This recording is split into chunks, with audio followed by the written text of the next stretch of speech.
بوڑھے لوگوں میں ڈپریشن کی بنیادی وجہ یہ ہے کہ جب آپ بوڑھے ہیں آپ کے اندر وہ جسمانی طاقت نہیں رہی، آپ اب اس طرح نارملی ایکٹیویٹیز میں پارٹیسپیٹ نہیں کر پا رہے. پھر جب آپ بوڑھے ہو جاتے ہیں تو موسٹلی آپ ریٹائر ہو جاتے ہیں، آپ بزنس سے ریٹائر ہو گئے ہیں، یا آپ اگر کوئی جاب کر رہے ہیں آپ اس سے ریٹائر ہو گئے ہیں. تو اب آپ کو لگتا یہ ہے کہ آپ کوئی کنٹریبیوٹ نہیں کر پا رہے، آپ گھر میں بیٹھے ہوئے ہیں، گھر میں بیٹھ کے آپ کوئی ایکٹیویٹی نہیں کر رہے. جب آپ کوئی کام نہیں کر رہے، جب آپ کوئی کنٹریبیوٹ نہیں کر رہے تو آپ کے اندر کوئی سینس آف اکمپلشمنٹ نہیں آتی. آپ کو لگتا ہے یہ ہے کہ اب آپ ایک یوز لیس سے انسان ہے کہ جو کسی بھی لیول پہ کوئی کنٹریبیوٹ نہیں کر پا رہا.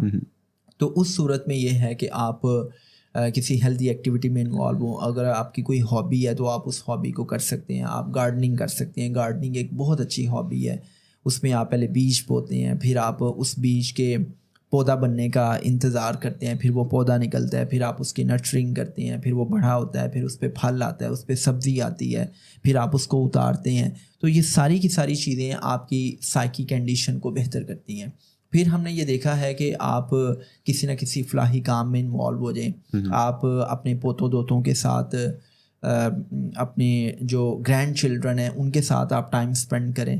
تو یہ جو چھوٹی چھوٹی ایکٹیویٹیز ہیں یہ آپ کے بڑھاپے کے ڈپریشن کو ختم کرنے میں بڑی بینیفیشیل ہوتی ہیں.